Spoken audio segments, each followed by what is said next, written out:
All right, I'll call to order this April 17th meeting of the Underhill Planning Commission. Does anyone have any changes to the agenda? I have one little thing to add. Yes.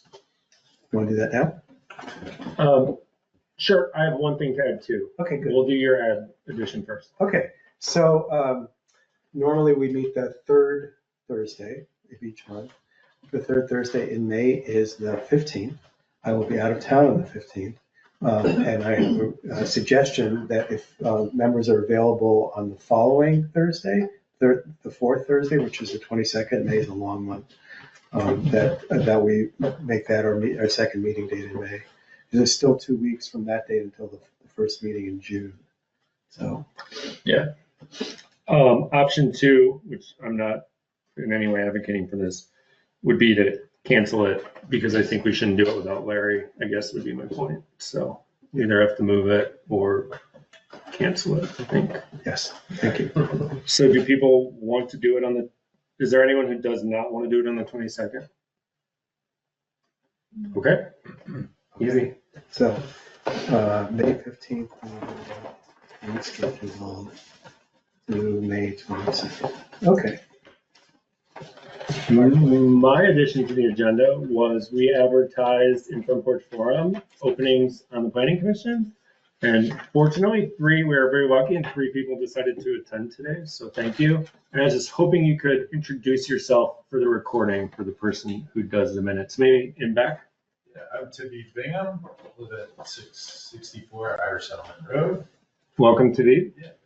I'm Jen Deo, 23 Downs Road. Thank you. My name's Zach Drobel. I live on 5 Mins Lane, Underhill. Awesome. Welcome. Thank you. Does anyone have any public comment? Okay. So that takes us to ADU standards, which some of you may have been surprised to see, David in particular, since we worked through ADUs. Let me tell you where the genesis of this is. Unfortunately, I wasn't here last meeting. So at the time we worked through all the ADU stuff previously, the Planning Commission worked through all the ADU stuff maybe a year ago, David? Is that right? Yeah, Anyway. and 2 years ago. And also. 2 years ago also, yeah. So In a while. So it's been a while, and we didn't have a planning commission administrator at the time. So now we have Larry. So Larry asked me, since well, what are we going to work on next, basically, right? And he had a list of a few items, and number one on his list, I believe, was ADUs. And I said, well, Larry, we worked on ADUs before, but obviously you have a lot of experience. If you want to look at our finished work product that we had and see if you have any suggestions based on your experience, and then we can button it up and get it off to whoever it is that needs to review it, right? Whether that's the town lawyer or the select board or whatever, then we can put that one behind us. So that is the genesis of why we are looking at accessory dwelling units again after we have been through them. And David in particular did a lot of the heavy lifting on the language around ADUs. So that's why we're taking our finished work product. Larry took a look at it to let us know what thoughts he had, and I thought we'd look at it briefly and see where it goes. So Larry, did you make the changes you made on did Yes. you make changes where you had crossed things out? Yeah, Push it up a little bit. let me pass it around if anybody wants it. I made a few copies of what we posted to the website. Anybody need this? Okay. Yeah. Yeah, and I would just take a minute to introduce the changes I made. So this topic is near and dear to my heart in some ways because about 2 years ago, when I was working in Charlotte, the town of Charlotte has tackled this very topic and decided to update their ADU regulations to reflect some of the recent changes in state statute. So one of the things I did in my research was to look at the work product in Charlotte, which has passed muster with the town attorney, who's very stringent in his reviews to make sure that it followed the requirements of state statute. And then I also thought about the structure of the work that, thank you, David, for the work that you did on this. It was awesome, an awesome start. But I thought about the thought that went into restructuring when you were last working on this a year or so ago. and try to blend in that work with some of the things that we went through in Charlotte. And I felt like in particular, compared to our current rules, is really helpful in the last time you revised this to consolidate accessory dwelling units into basically one section and not make a distinction between attached accessory dwellings and detached accessory dwellings, because as far as the law is concerned, there's no difference. You know, they're different flavors of the same creature or the same ice cream or whatever. So I took that insight and I ran with it. And then I also focused on defining what could be done to build an accessory dwelling unit. And the only thing, and really trying to pull in standards that would apply to almost any structure, because that's what statute requires, is that there'd be no difference in the review process and the standards between how the town would treat an accessory dwelling for permitting purposes than how the town would treat a single family dwelling. In other words, you have to observe the setbacks, you have to have a driveway, you have to have adequate septic capacity and water supply. And there are size limitations that are a kind of a minimum built into state statute. So in statute, it says that your accessory dwelling can be up to 30% of the finished floor area, total floor area of your original single unit dwelling. And then the towns also has to provide a minimum of 900 square feet allowance for an accessory dwelling, but towns can make it bigger than that. And the current regulation that we have specifies up to 1,000 square feet. And I talked with Brad Holden about this a little bit because he's the one who's obviously doing permitting for these things. And and I mentioned that Charlotte decided to bump up the maximum to 1,500 square feet. And he thought, well, we could go up to 1,200 square feet and not really change much. And 1,200 square feet creates the possibility that you could do a 2-bedroom ADU pretty comfortably, and maybe even a 3-bedroom ADU. I mean, I personally live in a 1,300 and change square foot house, and it's 3 bedrooms. So, you know, I think the nature and the way that people use ADUs is changing now. People are looking for flexible living spaces with some versatility. And in our old regulations, the current regulations rather, ADUs I think are limited to 1 bedroom in some instances. And I don't really see any reason Yeah, right, I don't get that one to either. limit Yeah. them to 1 bedroom.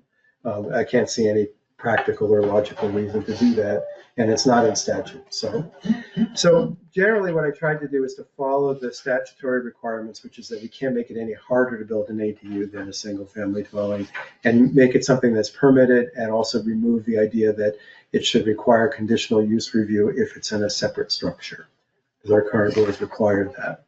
So no conditional use review, simple permit, and I'm suggesting that we go up to 1,200 square feet from 1,000, which is the current limit, 1,000 square feet. My one, oh, go ahead. No, you go ahead. I thought we had, the one big thing that jumps out to me is, I thought, David, you can correct me if I'm wrong. I know you'll remember better than me. I thought we had a section, and maybe it's this, where we had a long conversation about, because we were thinking about the situation where an ADU is being used as a short-term rental, which is obviously a common use. And we were thinking that there were a number of reasons we thought this, if I remember right, but that the ADU should be within X feet of the primary structure on the theory that, and I'm super paraphrasing, like, if you have to live with it, then you're going to regulate it in a different way than if you're like, yeah, not my problem, and put it like next to your neighbor's house, far away from your house. So that's super paraphrased, but we had a lot of discussions around that. Yeah. So I was just curious where, I know we put that in, but now I don't see it.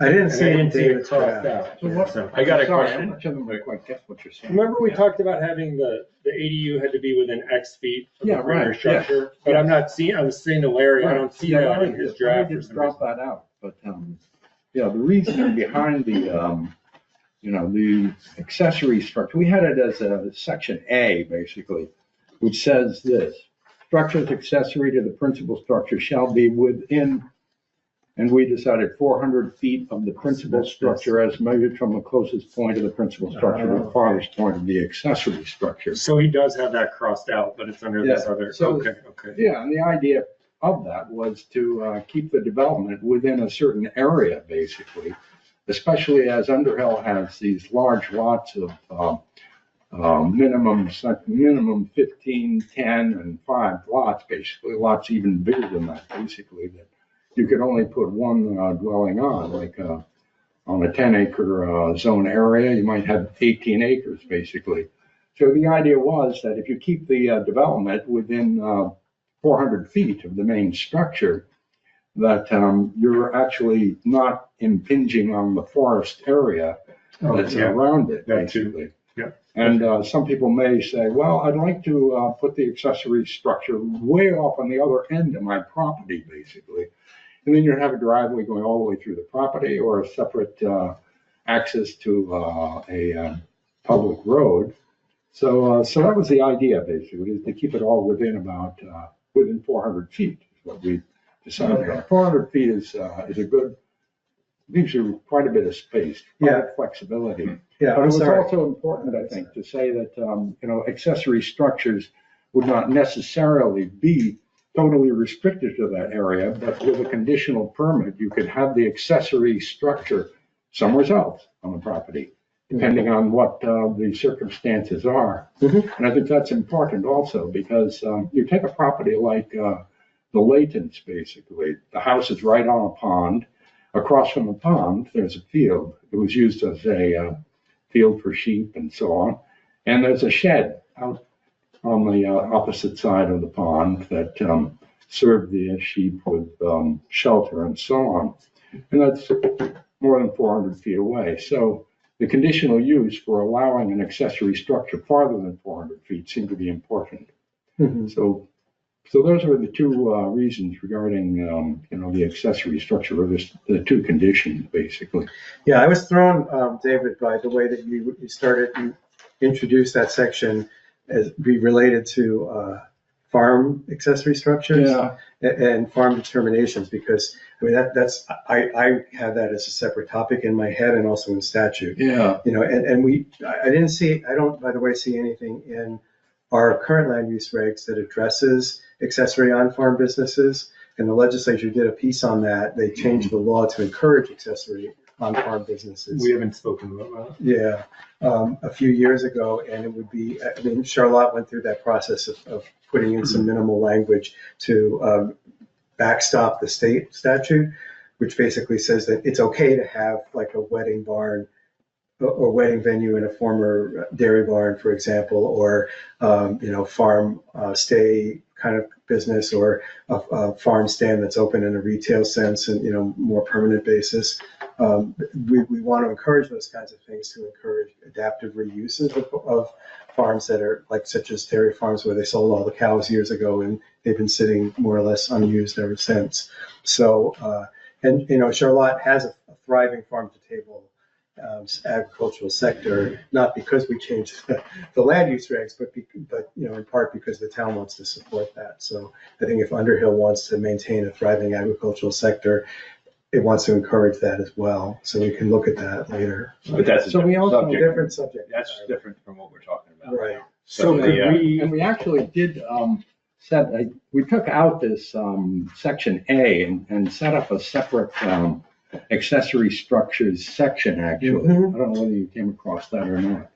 But that. Accessory structure you're talking about, not Yeah. accessory dwelling. Right, Yeah, accessory okay. structure. I think that's what Larry crossed out. Yeah, yeah. Yeah. That's what I was That's on the back of misunderstood. that there. Yeah. Yeah, because you just put it all under, Yeah, okay, right. So- the structure, all these Yeah. subsidiaries of it. So I think Larry's trying to pull this back in up here, so we'll have to see if we agree with how he did it. Yeah. My one comment, just to close the loop on it, is I do think everyone on the planning commission wanted the 400 feet and the conditional use outside the 400. I disagreed with that, but. Yeah, but you were Yeah, so it roundly was 8 to 1. outvoted, It was 8-1. yeah. You don't get to relitigate that now. I'll let it, You were I'll let outvoted. it go. So, yeah, because Thanks, it's, Larry. Because it just opens up another can of worms of like, okay, so the DRB has to look at this situation and, But anyway, I'm right. Well, without relitigating that, I will touch on the topic of, is there a way to discourage or at least regulate people from just building ADUs solely for the purpose of converting them to making short-term rentals that then, are not available for permanent rental housing. And that's a great question. It's not addressed in the Underhill land use regs now. State statute does give towns the authority to regulate short-term rentals. And this was a topic that I did a lot of research on in Charlotte. Charlotte never sort of took that research and ran with it. But there are ways that if that's a significant concern in town, if we as a planning commission want to take steps to discourage short-term rentals, or at least require some registration process, and even the possibility of taxing some of those revenues for the benefit of the town treasury, we could do that. It's just a whole other, again, it's another topic. It's not really part of this discussion. We went around and around with the tax, and it went nowhere because there was resistance from the other. I think all of us agreed that was a good idea. Yes. To tax, Airbnb type situations, and it would have created some revenue. Yes. Well, there wasn't resistance. The only resistance you could deal with you should touch base with Brad, because what Brad's saying is we all wanted to do it. Yes. Because it's a 1% tax on tourism, and they just add it back to and it goes in the town's coffers. Yeah. Brad said, because we're some kind of, I'm now forgetting the verbiage, the category we fall under when they wrote it at the time, it was like, I want to say Golden Town, but I know that's not. In the town charter. Gold Town. We wouldn't get the tax. We wouldn't get the tax. He said we would have to change our charter. Oh. So if you could circle up with Brad on that, Okay, next time sure. you talk to him, Brad wasn't, everyone likes the idea. Brad was just saying it's a huge lift because the legislature, I'm doing a terrible job paraphrasing this, but they passed a thing at some point and it was frozen in time, whatever year was passed. And if you were a town, you were on one side of the line or the other. Right. And if you were on the right side of the line, you didn't have to change your charter to do this. Yep. And if you're on the wrong side of the line, you did. And Brad's saying, we're on the wrong side of the line, we have to change our charter. It's a heavy lift. I think the legislature fixed that. I have to Okay. double check that, but I will talk to Brad about it. Okay. Yeah. Because everyone was in favor of the local option tax, unanimous. Yeah. So in my research, I found, and I don't want to spend too much time on this sidebar, but I found out that there's something like 7 or 9 towns in Vermont that require owners of short-term rentals to register with the town. So that's step one, because if you don't have a registration requirement, you don't know where they are. And then part of that is you contract with a data mining company to find out and to validate your registration. So if someone doesn't register and they do have an active listing on one of the short-term rental platforms, you can find out about it through the data mining. You just do a contract with them, and the cost of that is paid for through the registration fees. And then the third step is the local option tax. And I think now towns can pass that without going through the legislature, but I'll double check that. That would be wonderful. Yeah, I think we should do that. I thought that. I've always thought that was good. Now, the broader subject of regulating short-term rentals is not a conversation we've kind of spent a lot of time on. That's fine. Correct me if I'm wrong. I don't know if that's something people want to spend time on or not, but that's definitely that's a big subject. Yeah, I got some People questions. have different feelings. Yeah, right. That's a heated subject. The other, go ahead. I got some questions about this. Yes. So if there's a defined building envelope, okay, on your subdivision, Yep. or if you're in a subdivided lot and there's a defined building envelope, Yes, the ADU has to be within that. absolutely. Okay, so because if you want to build an accessory structure like a garage, a barn, or whatever, it doesn't have to be in there. Is Oh, that really? correct? I don't know that. No, it does. I think When it we does. built our barn, the first thing we had to do was get our building envelope expanded. Yeah, so how do you do that? You just draw a line? You said you went in and drew a I line on drew the a map? hand-drawn Yeah. thing on the map about where I wanted the building envelope to be, and then the DRB came out and they Oh, okay. looked at it and said, well, you're within your setbacks. Right. I mean, Charlie will probably kill me based on this description, but and then they said, you're fine. Yeah. I'm sure there's a lot of So detail you in had to between. go through the process and Yes. pay the money to do that. It's a That's subdivision complicated. amendment, yes. So, but also most of the houses in town don't have building envelopes because they were built prior to subdivisions that required building envelope. So all they need to do is build within using the setbacks that we've determined. That's right. And right now, we decided to go with the ADUs have the same setback as an accessory structure, which is less than that for a primary residence, right? Yes. Yes. Yeah, and I did address that in the item section B here. It talks about, if you have, let's say you have a barn that used to house a couple of farm animals and you wanted to reuse that structure to make an ADU. Just basically strip it out and pour new floor and then build an ADU within that. If it happens to be non-conforming to the setbacks, you can do that if it's a pre-existing structure. If you want to build a new structure that would be non-conforming with the setbacks, that's a conditional use review that would be required. That seems fair. So you could use the existing structure, but you can't make it any more non-conforming than it is. You can't make it a little bigger or whatever. Yeah, in line with our existing rules around non-conforming structures. I didn't get that there. I thought, if somebody builds an accessory structure that has its required setbacks, and then you want to build a dwelling unit within that, that we thought that would be okay, but that's not following the dwelling unit regulation. So we had this, what was number 6 under there to cover that. Yeah, I just feel like you need to distinguish between structures that are pre-existing and you want to reuse them. So they're pre-existing, they're non-conforming to the setbacks because the structure's already there. And if someone wants to reuse that and rebuild that into an ADU, it seems like it's less of an issue, should be less of an issue and less process than if somebody wants to build an entirely new accessory dwelling, say close to the property line. Because then you have, if by requiring conditional use review for that situation, then the neighbors have a chance to weigh in. Yeah, there you go. I don't want to see something that close to my property in the DRB process. Yeah, but accessory structures can be set closer to the lines than the primary structure. So if somebody comes in, they build an accessory structure within the regulations, but it's closer than a dwelling unit. Now somebody wants to put a dwelling unit in it, and we're saying that's okay, basically.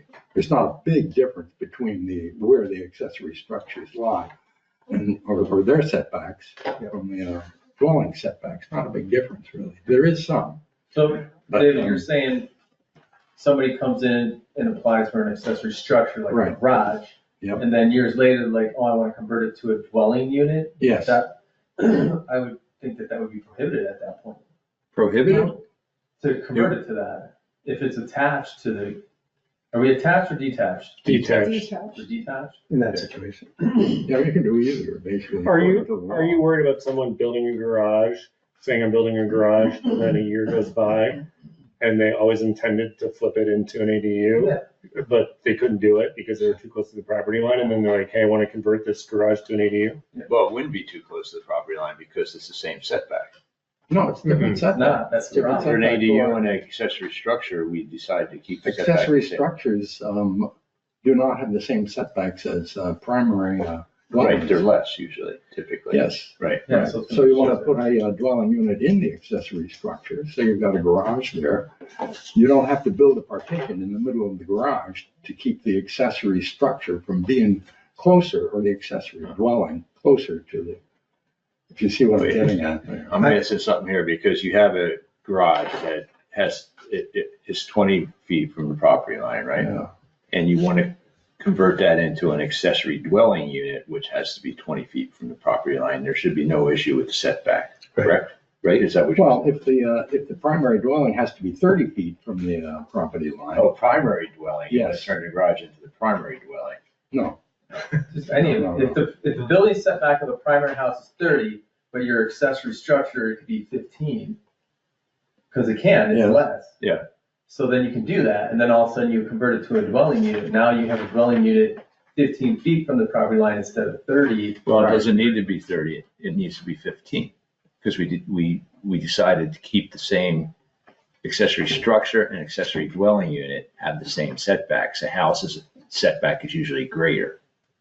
Right. Like it's 30 like in the rural residential, it's 30 feet for a house, 20 feet for an accessory dwelling unit, 20 feet for an accessory structure. So if you have a garage that you built and it's 20 feet from the property line, you can turn that into an ADU at some point down the road because it still has that 20-foot setback, right? Yes. Okay. I will confess that I didn't think about or study the accessory structure setbacks, but when I prepared this, so that's something I need to. We marked up that chart in the beginning of in the big copy I gave you. Yes. So Okay. that should I'll look at reflect what everyone is saying. A lot of little details in this stuff. Yes, there are. I got another thing that, Yes. that I think we need to address here about Yep. this, but this is a good time to talk about it. Keep going, Roy. Okay. That if you have a house that's,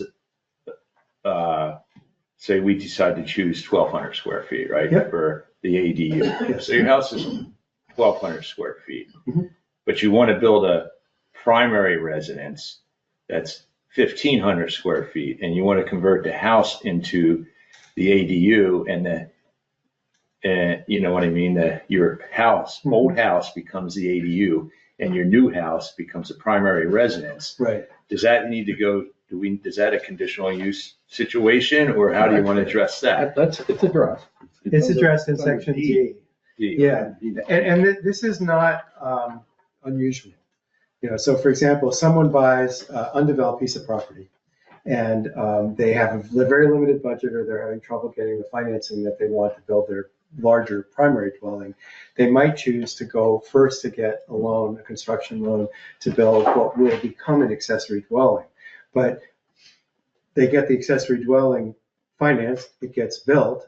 They want to move in and start using their property as soon as possible. So they start in their starter home, their smaller accessory dwelling, and while they're trying to get financing to build the bigger house. It might happen over time that they never get the financing to build the big house, in which case the built accessory dwelling is the primary residence. So I think what I was we thought about that in Charlotte and came up with language like what's in section D in the proposal here. To pick up on what Roy said. That covers it, but I was looking at that, I was wondering, well, as you say, this accessory dwelling unit with a proposed primary dwelling. Yeah. Well, that proposed maybe 30 years down the road. Exactly. So the person carries this through this whole time, the designation, Yeah. and can switch at any time. They can switch. 30, 50. Right. Yeah, years, or, and something That's else okay. that happens sometimes with ADUs, I think it's almost an ideal situation these days for empty nesters, is that they might be in the primary dwelling, they build the ADU to get some rental income, so their kids are grown and gone and they're in a 4-bedroom house and they only need 1 bedroom. So they build the ADU, they rent it out for a while, and then one of the adult kids has their own kids, grandchildren, to the owners of the property. They say, hey, mom and dad, how about if we take over the primary house and you move into the ADU? And they're all set up to do that. So you have a setup and a framework for intergenerational housing where the uses flex over time. That's actually really great when that happens. I have a question about Yes. D. Maybe I'm not thinking about it right. Do we need to have a carve out that says like if compliant with this section other than 5? Because if you're flipping and the primary residence is becoming your ADU, it might be over 1,200 feet. Right. Yeah, I mean, when the ADU is built first, it's kind of hard because you don't have a denominator, right? Right. 30% of what? That's why, yeah. It's whatever it is. Yeah. So, if you have, the rule here is proposed is 30% of the size of the principal dwelling or 1,200 square foot limit, whichever is larger. So you could build the ADU up to 1,200 square feet. I see what you're saying. But the principal dwelling could be quite a bit larger than that if it ever gets built, if it's not built yet. Never mind, I understand. Yes. Whichever is Yeah, that greater, one- so, yeah, Small. okay, that's good. Yeah, this detail on the opposite page. Yes. Whichever is less, it should be whichever is greater. More, that's right. Yeah, that's a good one. Greater. Small thing. The other, And also farther down, while we're over there, I guess. Yeah. In the vicinity requirements, attached to principal dwelling or within accessory structure. Basically, just a little addition Mhm. detail. Oh, yes, thank you. Yeah. I guess getting back to my question, I don't know if it's addressed here. Maybe I didn't read it well. If you're living in a 1,200 square foot house Mhm. and you decide you want to build a 30 square foot house, Mhm. okay, to live in, and the 1,200 square foot house is going to be your ADU. Yep. Do you need to do a conditional use permit for that, or should that just be allowed under these I regulations? think it would be allowed with a permit. If it's, as long as the principal dwelling is outside the setbacks and otherwise fits the standards. for the Right, town yeah, okay. To get a building permit, So it's just, there's no conditional use for that situation. which is appropriate, I think. I mean, Okay. that's what the statute says. Statute says, don't make it any harder to build an ADU than it is to get a permit for a single family dwelling. And that everyone who has a lot which is legal for a single family dwelling can build one ADU. When you say the If it's statute, owner-occupied. when you say the statute, you mean the new state Yes, statutes? Yeah, State that. yes. Okay, good. Yeah, so right up at the beginning there, you changed a principal single unit dwelling. I had is allowed as permitted use. You changed to may be. Mhm. I think the state does require it. So if you say may be, that says, well, we can refuse it. Well, if somebody came in with an application for an ADU that was within the setbacks, Yeah. then that could be subject to zoning permit denial and then a variance request, right? Yeah. So that's where the maybe comes in. Or if they have an ADU which fits into the gray area of conditional use approval as described here, Yeah. and the DRB says no. But we require, but it says, all the following requirements. Yeah. So I just don't like to leave a loophole for some Right. Where- cancellation. Where are you here. reading? Well, it's right up at the beginning there, Yes. where, I think David's saying it should say shall be. Mhm. well, it was, I did have is, but it is allowed, Uh-huh. saying Okay. conditional permit.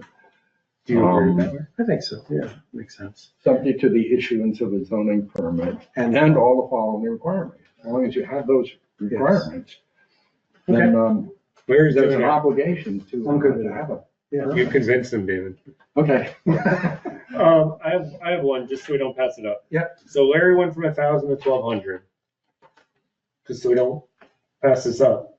Does everyone agree with that? Does anyone disagree with that? I disagree with that. We just built an ADU and our house doesn't have a significant amount, our main house doesn't have a significant amount of square footage. And it ended up, we were just barely there by a hair. We don't need a big house. Mhm. So we were disallowed to do any flooring in the loft portion of the structure that we built out for my mom. Mhm. And it just felt very heavy-handed, and we're only gonna have one person living there. It's just gonna be her. So it felt incongruent, you know what I mean? The current limit, Yes, So you think it should be bigger than 1,200, you're saying? I do, because even if we put flooring into that loft, we're looking at about 1,200 square Yeah. feet. Yeah. So, I mean, I don't know. Did you say that the state recommendation was 1,500 now? no, that's what the town of Charlotte decided. Oh, this Yeah. town of Yeah. Charlotte. The state is 900, right? The state suggests 900 as the least But we square can do footage bigger. that Yeah. towns could allow, but towns are free to make it bigger than 900 Got it. square feet, so for larger allowance. And, if you think about where housing is going now, I mean, houses generally are larger or being built larger when they're for new construction. But more importantly, for this topic, people have all different kinds of uses in mind for ADUs. So we talked about short-term rental, that's one. Talked about intergenerational Yeah. housing, like in your family situation, is another one. Or just, someone who wants to do the right thing. There has been state grant funding available for the last 3 or 4 years, something called the Vermont Housing Improvement Program. And if you choose to create a new unit on your property, Mhm. disconnected or not connected to your existing dwelling, the state will subsidize that to the tune of about $30,000.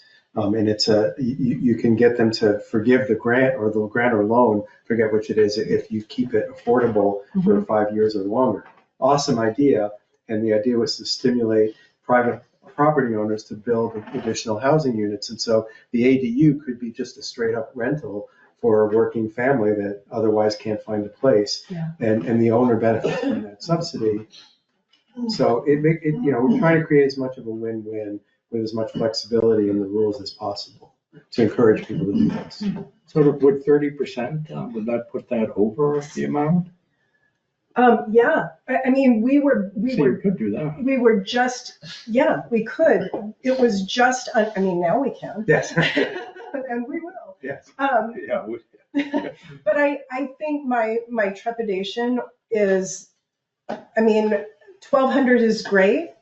1,300 maybe would give it a little bit more of a fudge factor in there, just based, what is the average square footage of a house? In our am I getting too weedy here? Well, the average square footage of a 2-bedroom apartment, which I would kind of relate it to, is about 1,150. So I Is think that- 1,200 seems within the reasonable range. I think we want to make sure people aren't just building obscene Exactly. ADUs. Like Because when you think McMansions. about like housing shortages, the big problem with Americans is like people buy a 6-bedroom. There's probably 4 bedrooms that aren't being used.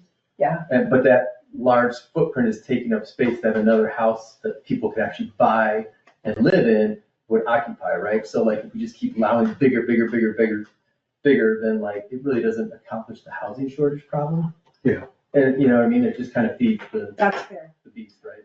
Right. And the other thing about the 30% is that if you have a 5,000 square foot It's house. super unfair. We discussed this ad nauseam. I mean, that's a It's very 1,500 odd square foot incentive, ADU. Yeah, yeah. basically. Like if you build a bigger primary residence, Yeah. you can build a bigger.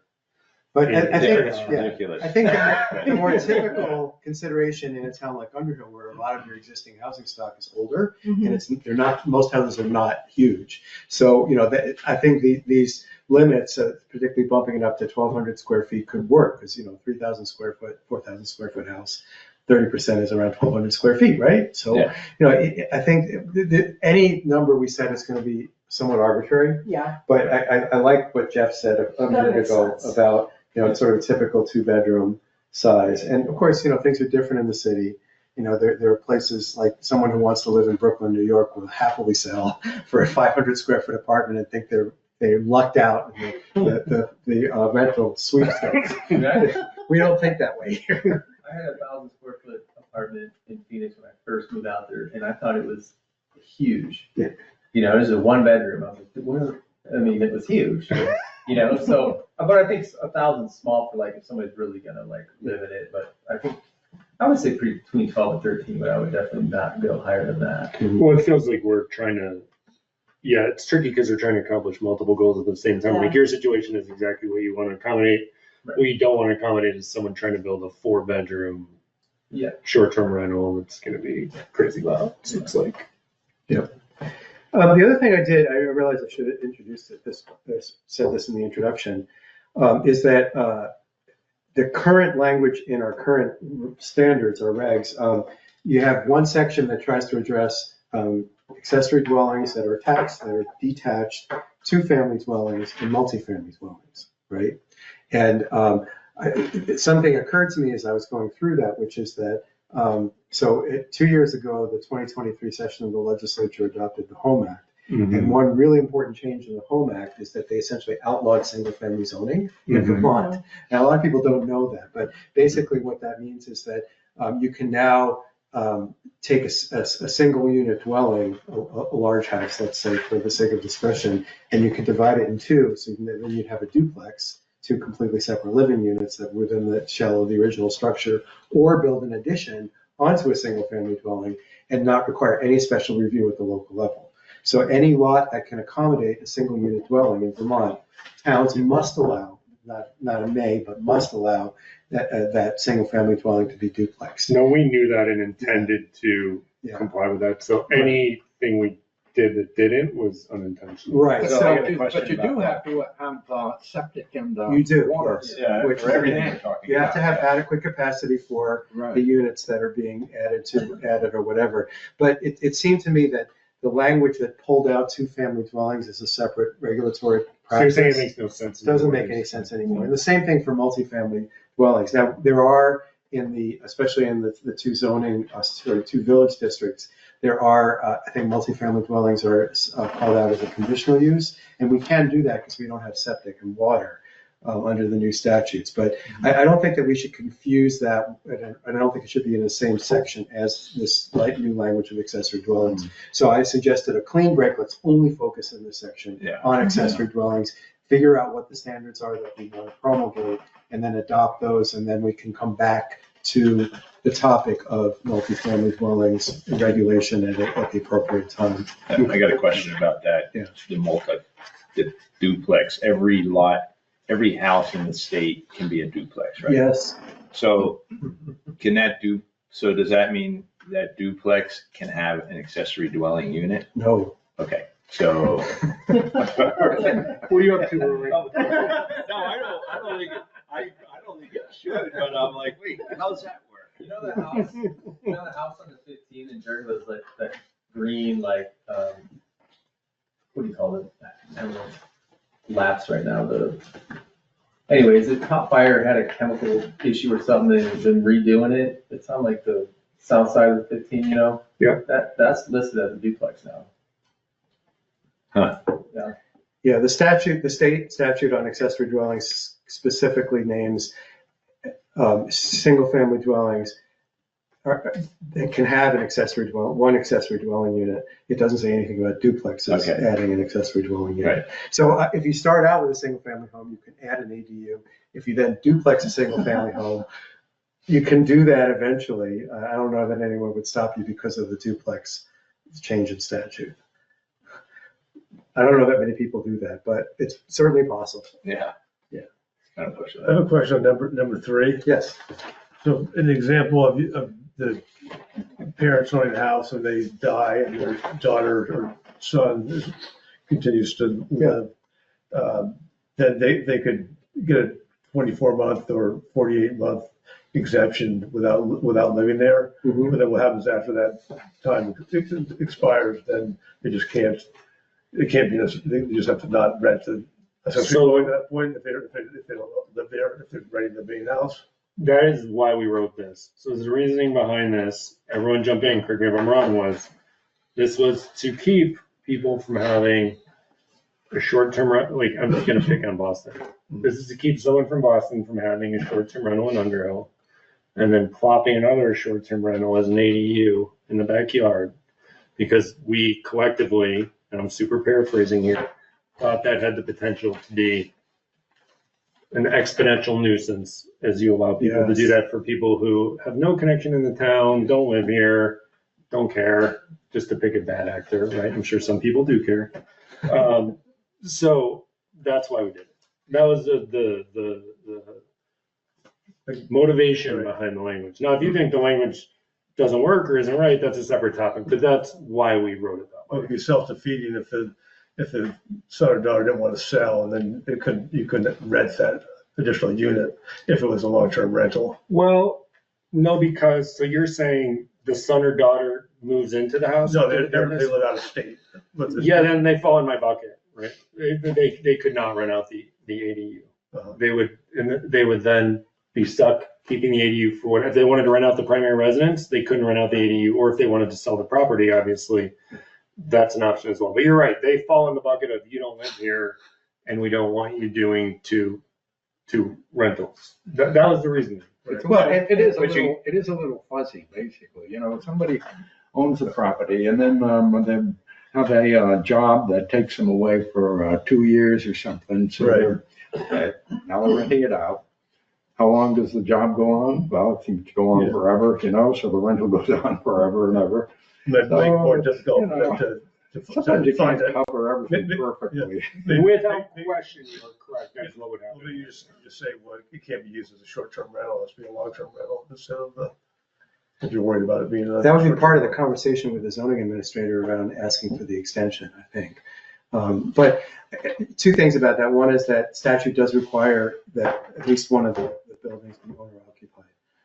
The statutory definition of an ADU is that it includes that owner occupied piece. At the state level, you mean? Yes. Well, yes, but we can be more lenient than the state. And I really appreciate that you included that language, because I feel like it does recognize that people's life circumstances change, and that the town, should have a way of being sort of forgiving about that, and sort of granting exceptions on a case-by-case basis. And No, it's they're like compromises, we have these bylaws, but there's really no enforcement of a lot of them anyway. So, And this is a That's- particularly difficult one. to yeah, how do you, enforce. I mean, Yeah. who's gonna do it? I mean, how you gonna, maybe a neighbor complains, comes in here, and it's.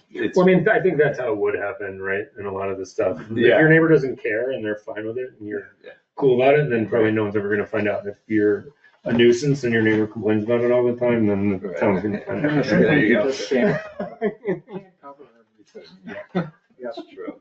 I mean, that is the flip side of it too. It's a small town, like, bad news travels really fast, so it will get found out eventually. Yeah, Yes. problems develop. There are other ways of getting at it, like a nuisance of some kind, noise or whatever, basically. Well, why don't we do this? If everyone's okay with it, I'm just trying to keep us on schedule here. If we want to keep talking about this, we can. I'm just pointing out that we're supposed to be shifting to talk about the land use map. So if it's okay with everyone, maybe we all sit with this until next meeting. Yeah. And then we can either, Okay. what's that? I think we covered it, okay? Yeah. Yeah, I think it's good. Thank you, Larry. Oh, I don't wanna kick it down. the road. unless everyone's fine with it, we can just say, this is perfect, Larry, amazing job. Does anyone have any things they want to sit on it? Just, Just those two things you language and mentioned. so on, Yeah. that's- So could you just do one revised draft, Yep. taking the 400 feet back in, and the Yes. other thing? Yes. Are we Oh, the staying permitted with use if it's outside the. Yes. And then are we staying with 1,200? Yeah, everyone's said 150? 1200, right? 1,200 is okay? Yeah, Oh, yeah. you persuaded everyone with your example. Good job. Okay, so next meeting, we're just gonna see the final Yeah. one change and stamp it up. Finish it. Okay, sounds great. I am just gonna turn this over to you, Larry, if you don't mind, No for problem. the land use map. Okay, so I made a few copies. I also posted it on the page. So we have an existing land use map for the town, which looks like, give me a second here to find it. I'll print it out. Print it out. Right, well, we'll pass this around. This is the, okay. So pass both of these around. So we have in their town plan, a future land use map, which is actually more like our current zoning districts.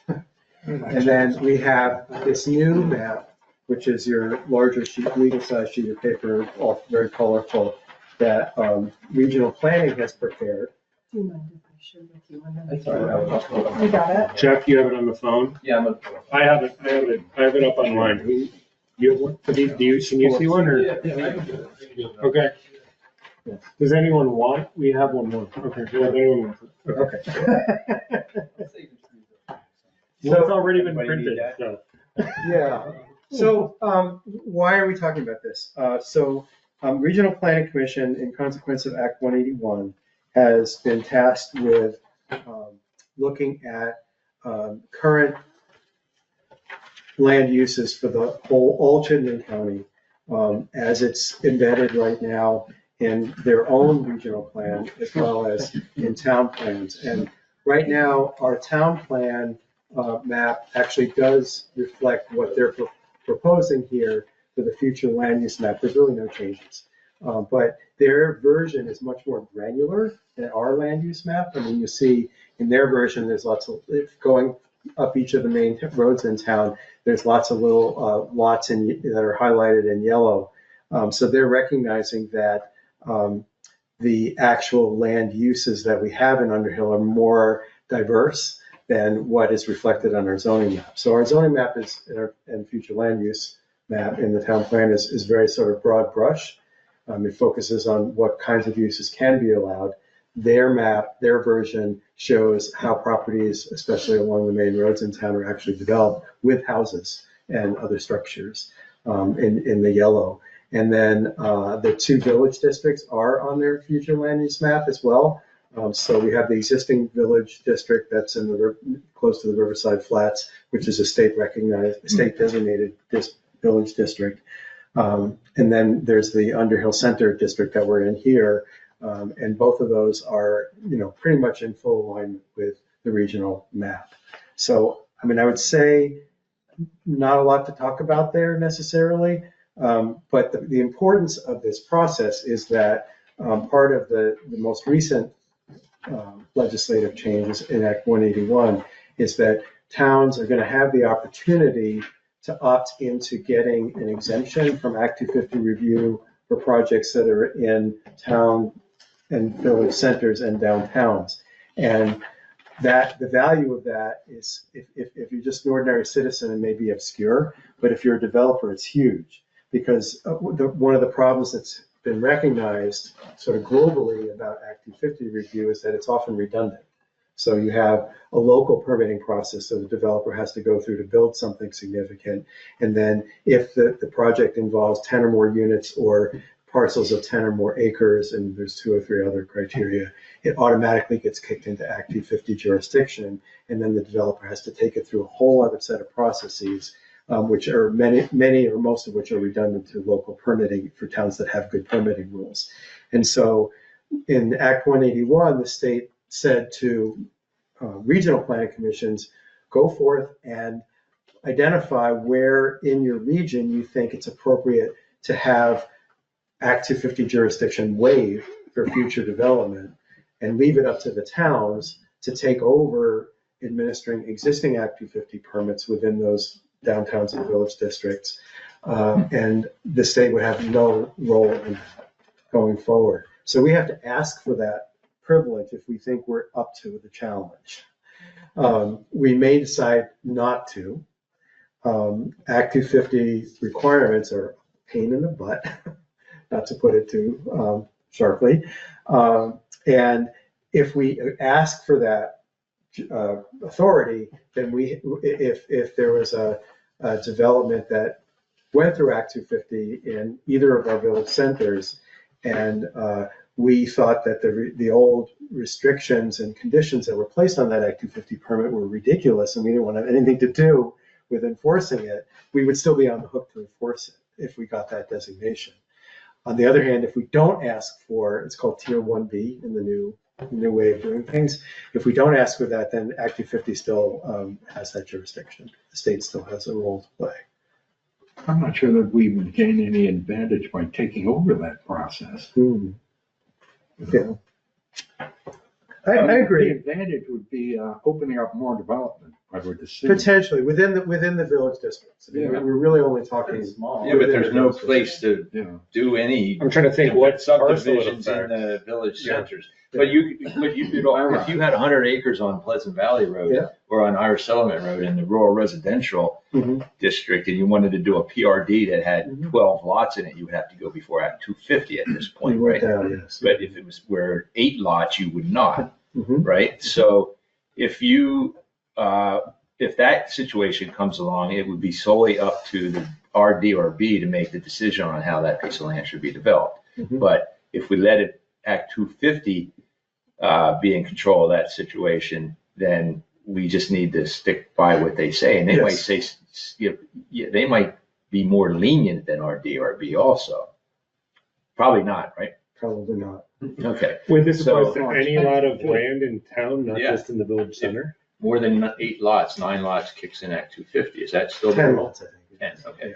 But this opt-out applies to the town's taking over for all of the towns. It's specific to the designated village district. Yeah, for the village districts, right? So what Oh, 100-acre lot would that apply to?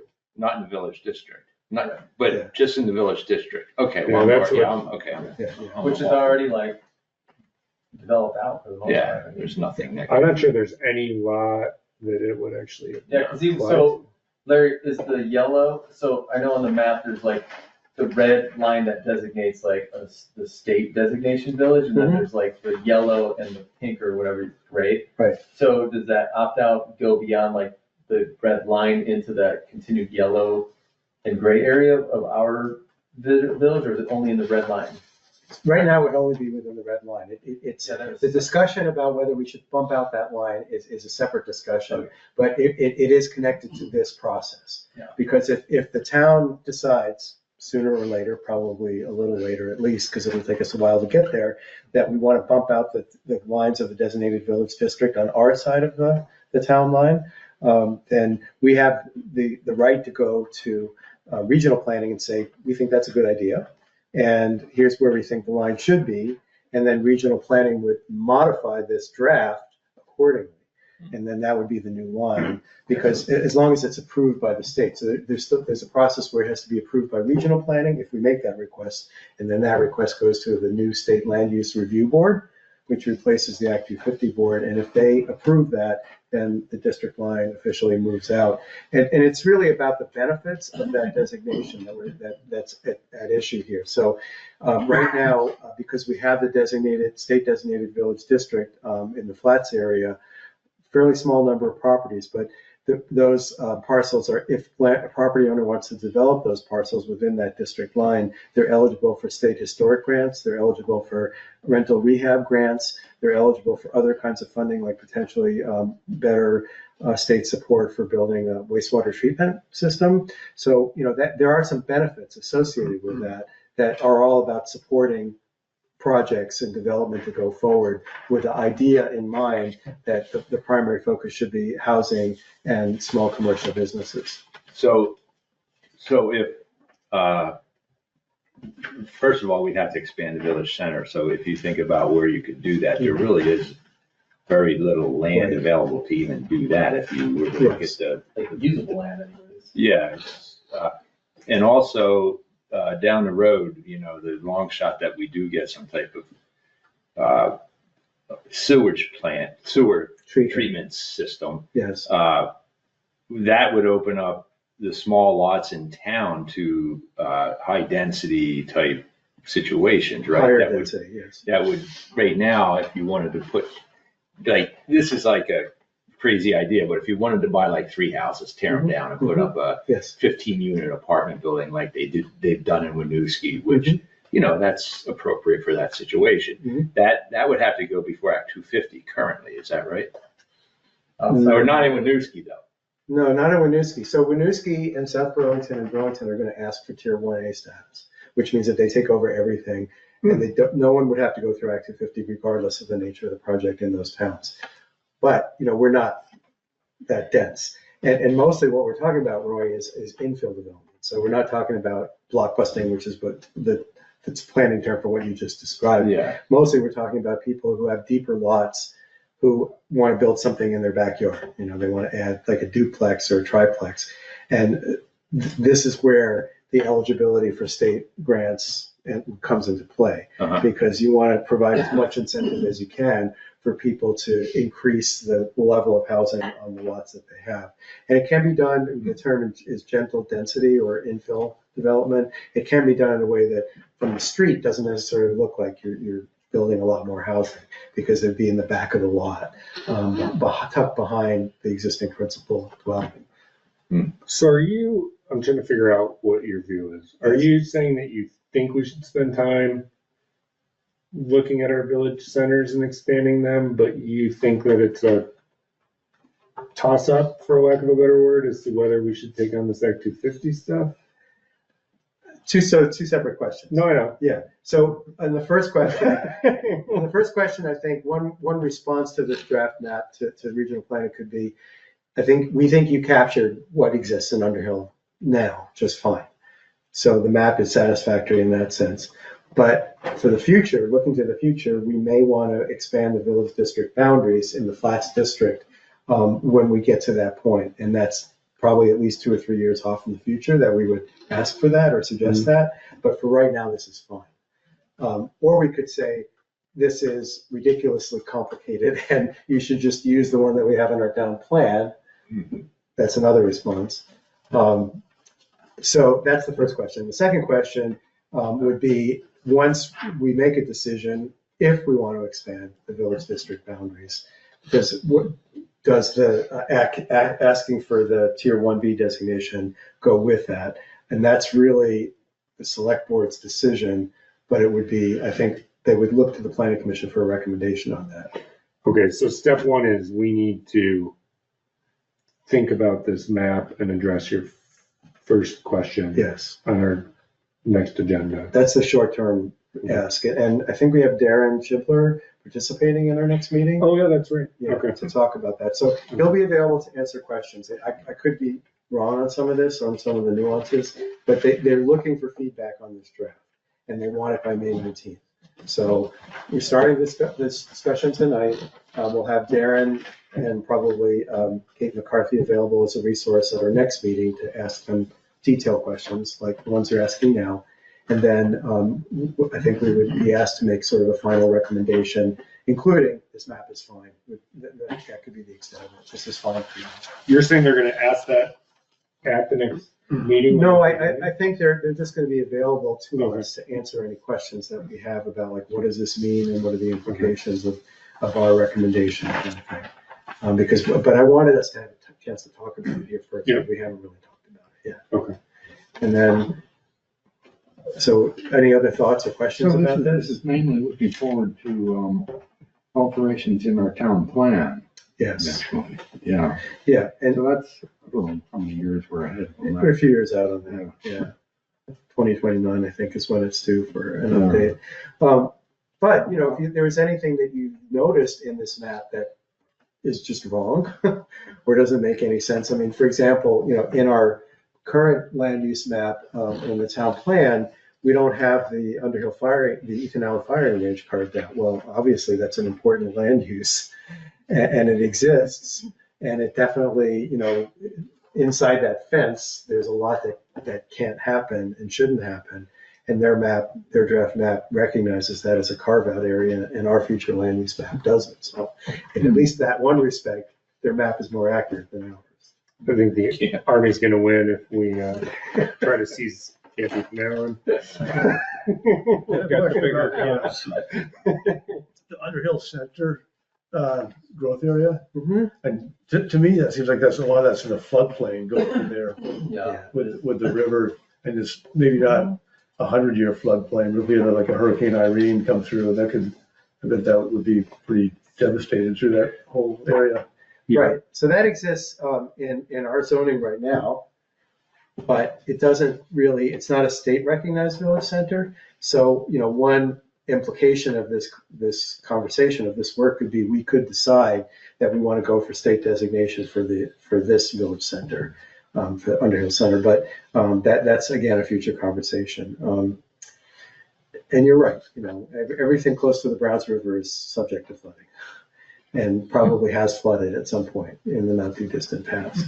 Is there an easy way to show the difference between this and our current map? Like Other than holding it up changing? side by side. Yeah, there's not none really, right no. Anyone else? It sounds like maybe we all just look at this and circle back on it. And maybe if you have any questions for this RPC staff when they participate at our next meeting, just write those down and be prepared to, you know, go through those with them, because I'm sure they're happy to explain and answer any questions you might have. Does the website here have descriptions of, or Yes. the implications of what these Yeah, colors the color and coding, designations yes. means? yeah, there's more information on their website. And there's also, you know, there's great explanation for some of this stuff, like beyond what I've read at this point, so. Anyone else? Okay, if it's okay with everyone then to stay where we are behind schedule. Slightly, we're doing good. Regular. That will take us to Underhill Housing Targets Draft, which Larry has assured me totally makes sense, and he's gonna explain to us why. Okay, well, more handouts. So, some of this is just take home reading. So there's a great frequently asked questions piece that I'll hand around that I posted. And then there's this. There's this I'll hand around. I have one of these. The actual housing targets are on this handout. And This one's extra. this one is, it's kind of interesting because the way they chose to present this. So initially, the numbers they were posting for housing targets were dated 2030. And I was talking to Darren Schindler at RPC meeting the other day about this, and he said, we've decided to like Yeah, you can not talk about or promote like the 2030 targets anymore, because he said, if it's not already in the development pipeline, it ain't gonna get going. Like, 5 years. I get it on mine. Yeah. So this chart focuses on the 2050 targets. And to understand how these numbers were derived, you actually have to look at the bottom of the sheet. So it says that, generally speaking, they said that the current urban area within Chittenden County should get most of the development. So 60% of all the housing targeted new housing will be in Burlington, Essex Junction, South Burlington, and Winooski. So they're right off the top. They have the lion's share of the dense housing, and they have the responsibility in this plan to build most of the new housing. Can you take me back, Larry? Yeah. Hopefully you know the answer to this question. Mhm. But, okay, so when anybody gets on their podium and says, we have a housing shortage, Yes. what is that language, what is it derived from? Like, what is the shortage? Is it derived from some like pipe dream of like, oh, we need X amount of tax revenue, or we have X amount of consumer demand, or we have 800 people waiting at the border to get in? Like, what propagates that language from people? Okay, so the governor's team, including housing experts at the Agency of Commerce and Community Development, have determined, and this is pretty well supported by studies of housing market demand, that Vermont needs to build approximately 40,000 new housing units in the next 5 years just to meet current demand.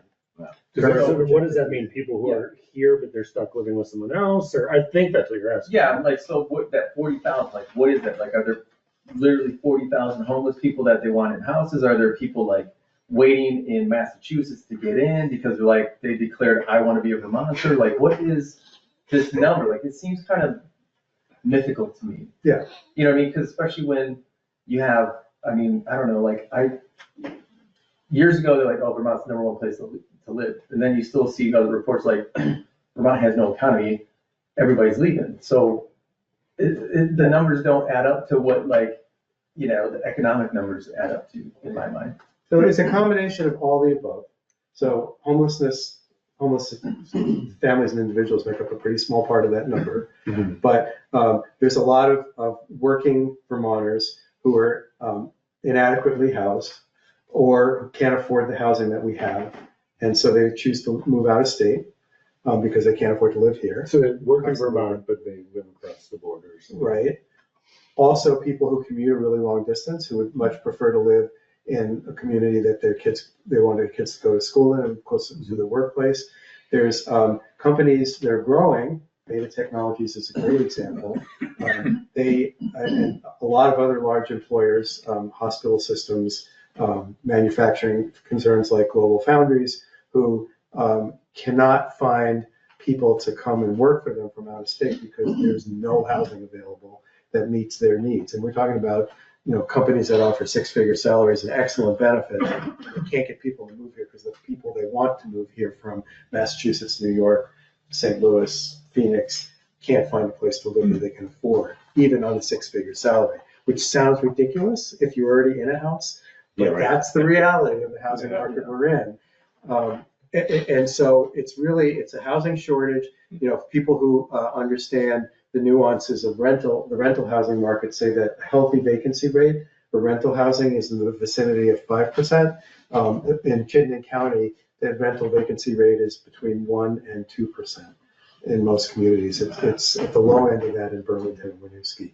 So it is a crisis, and it needs aggressive response from public policy perspective. Okay, so but then the problem I've seen, so again, most of my development work is in Phoenix, and I was doing multifamily design for like 3 years straight, like constant, and it all got put on the shelf because, when a developer looks at it, they're like, okay, it costs this much in materials and labor, because that's a ridiculous price anymore, it's not getting better. And then their break even after capital costs, it's not worth it to pull the trigger, so then it just gets put on the shelf. So you can say you want 40,000 houses, but if if the construction and labor and materials world doesn't line up with that number, I mean, you can wish all day long for that, and it's still not gonna happen. Yeah. You know what I mean? Like, there's not a whole lot you can really, I don't know, as a planning commission, I feel like there's not a whole lot you can do with that. Does that make sense? It does. I mean, and those market factors and labor costs are going to be there regardless for materials and labor. However, you know, the charge to municipalities and regions is let's come up with a thoughtful way to identify what the target should be, and let's focus on removing the regulatory barriers and putting some financing mechanisms in place that would make it possible for people to do the right thing and build the housing that's needed. That doesn't mean we're waving a magic wand and it will just happen, because that's wishful thinking. Yeah. But, you know, what they were doing in this analysis was to break down, okay, so we have urban community in Chittenden County, we have suburban communities, and we have rural communities. And what's the right allocation of the target for Chittenden County so that it makes sense relative to who's already carrying the burden, how many units there are, say, in Burlington and South Burlington, what is the share that each of those urban communities would have to build in order to meet that 60% of the regional housing target, what are the suburban communities, and then what's left over for the rural towns. And you'll see in the middle box at the bottom of the page that the towns of Bolton, Buell's Gore, Charlotte, Huntington, St. George, Underhill, and Westford would receive a total of 3.8% of the regional housing target, and that they want to see most of that happen in the context of villages. But so in the upper category, is this saying like, so Underhill is saying for our 2050 housing targets on our lowest expert, like, so if you want to get a C- grade, you need to add 141 houses to Underhill, is that what they're saying? Or By units? 2050, in the next 25 That's years. 6 a year. Well, that's just the status quo at this point, because that's Yeah. the annual historic growth just times 25. But here's where I get confused What with did you say that, that was, where Tim? it's historic, they're taking Oh. 9 and multiplying it by It's just saying nothing 23. changes, you just go by the historical. Are you But here's- using that? Oh, I'm sorry. Go ahead. No, well, here's my question. And Larry said he was gonna explain to me what makes sense. And I'm ready, Larry. But it seems to me like, in theory, they were doing 9 a year, but it was easier to get to that 9 because some of the easier stuff was already done, I assume. Maybe not. I don't know. You can tell me I'm wrong. And it seems like it will get harder and harder and harder in a town like Underhill unless you start lowering the parcel size. Mhm.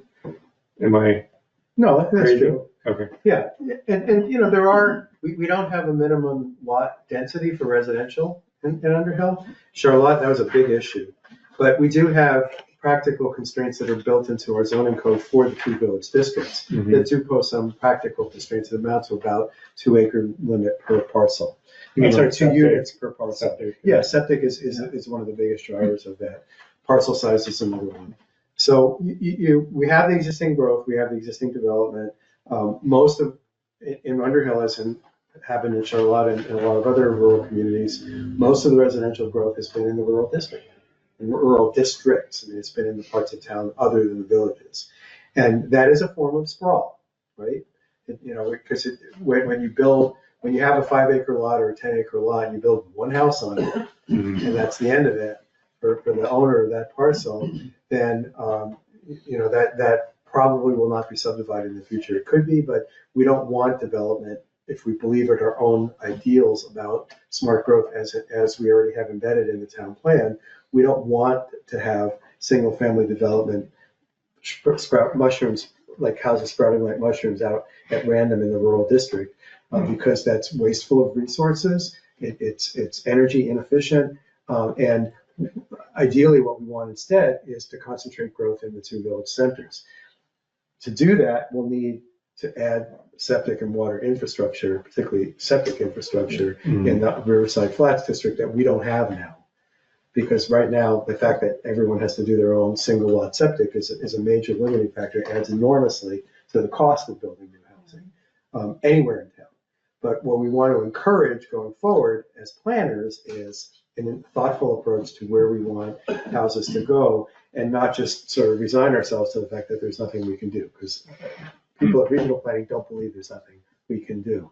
And so setting these targets out, putting them on the table, is their way of saying, okay, if we wanted to look 25 years down the road, what communities agree is a logical and reasonable target to build housing. And then if they agree with that target, then we take a few steps back and saying what would need to change in our zoning bylaws, in subsidies for affordable housing, in water and wastewater infrastructure to make that level of development possible where we want the development to go.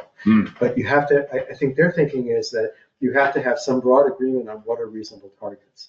And I think that's why it was really fair that they said existing urban areas get 60% of the regional housing target, suburban towns get 36% of the housing target, and the 3.8% that's left over is allocated to the rural towns in the county. Yeah, so the ADUs are included in this. Absolutely. Because the 141 is 6 a year, and I gotta believe there's gonna be 6 ADUs built every year in this town easily.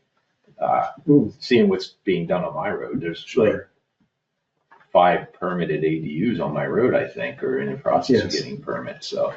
Right, and that was Sandy Wilmot's comment when we talked about this briefly before. She said, I think we could reach the target just with ADUs. That's interesting. I didn't think about that. Yeah.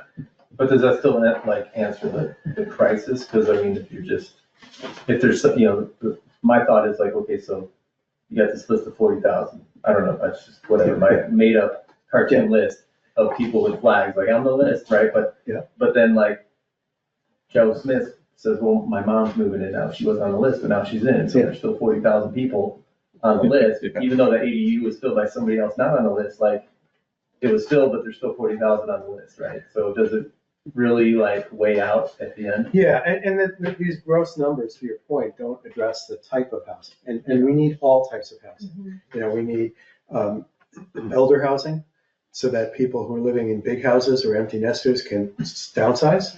There's no place for most of them to go now that's within their own communities or nearby. We need what's so-called missing middle housing for people who earn less than $80,000 or $100,000 a year. That someplace they can afford to buy or rent. We need housing for working families, for people who work in factories or clean our schools or or nurses, entry-level nurses or LPNs taking care of our elders. We need affordable rental housing for young people just starting out, who don't want to live with their parents anymore but can't afford to move out. So all kinds of people in our current situation are stuck.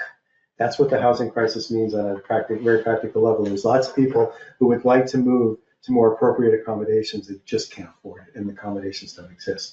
So it's an all of the above approach, and I think probably some next level of iteration of these numbers, these projections, they're going to start to break down those larger numbers into, how many one-bedroom apartments, how many two-bedroom apartments, how many ADUs for, the flex ADUs for families that are in transition, how many senior housing units. I mean, it's all of the above approach. That's the only thing that's going to solve the crisis if we recognize that all different types of housing are needed.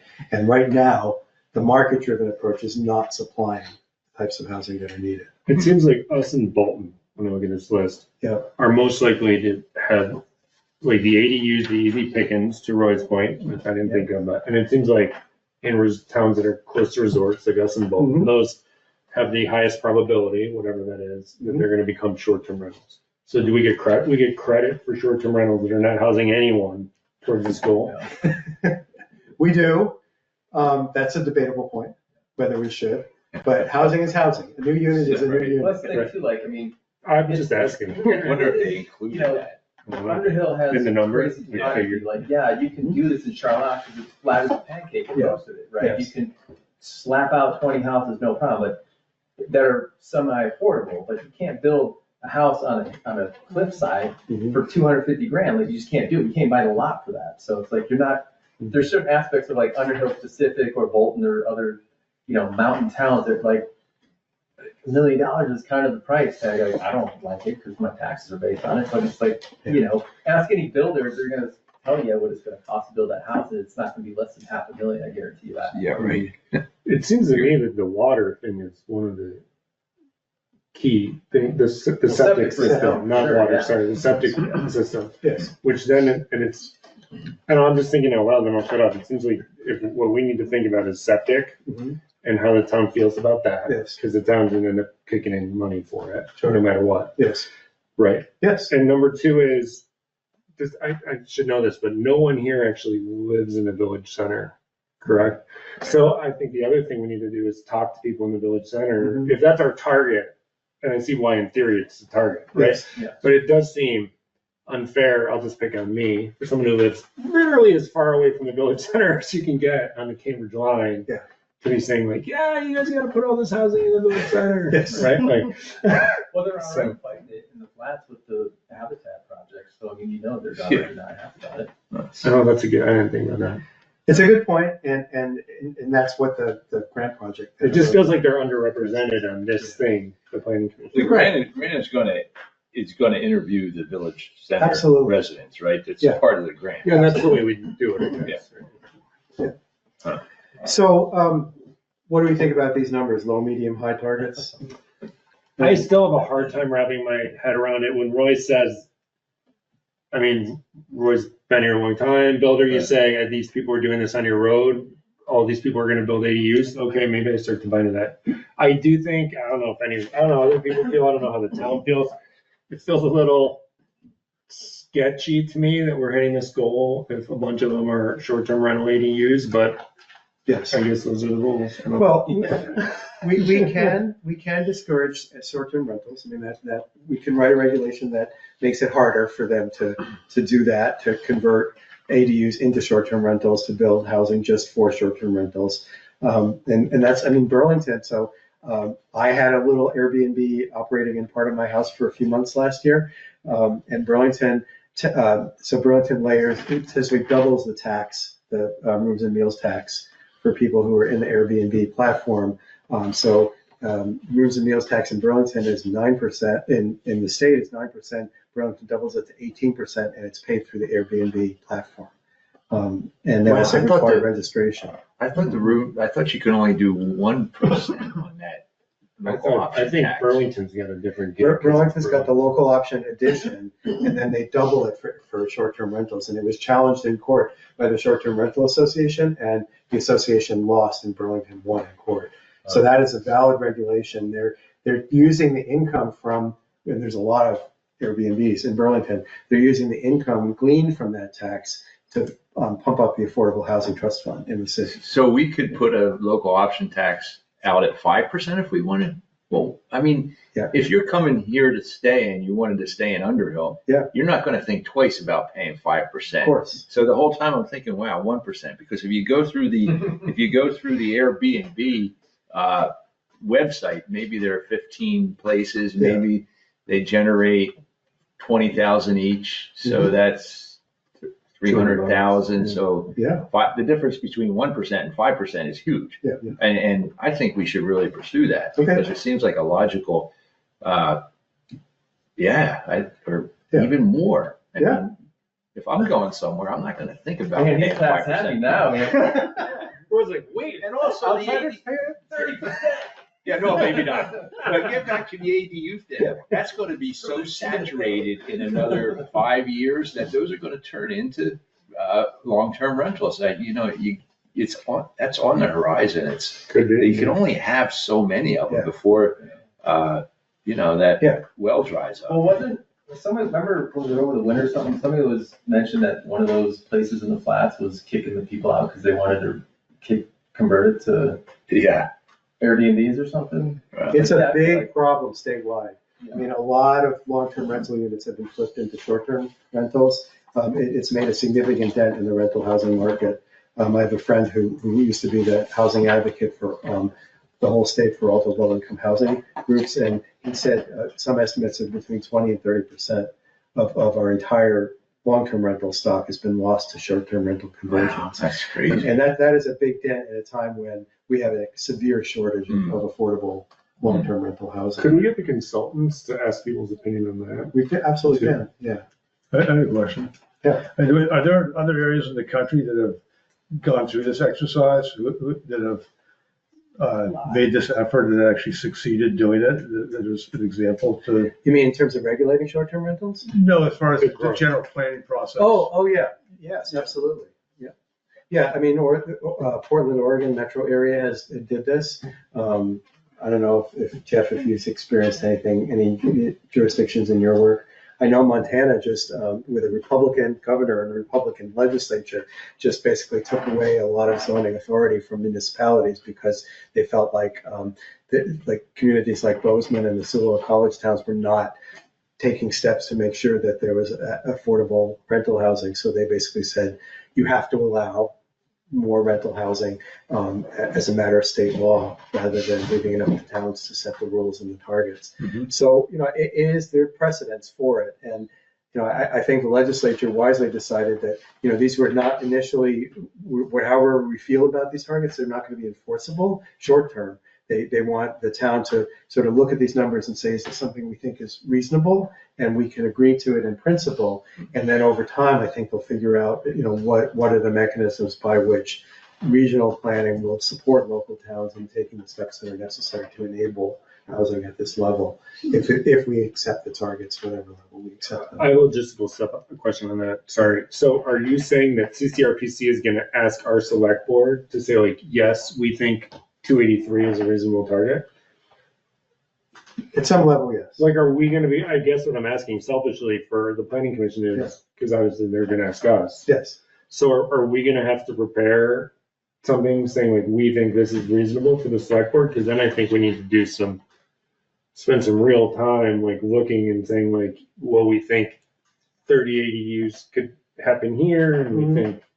Well, it'll all come down to putting it before the voters and, No, I know it's not going to ultimately just be us, but I'm saying, Yeah. do we have work output that we're going to have to?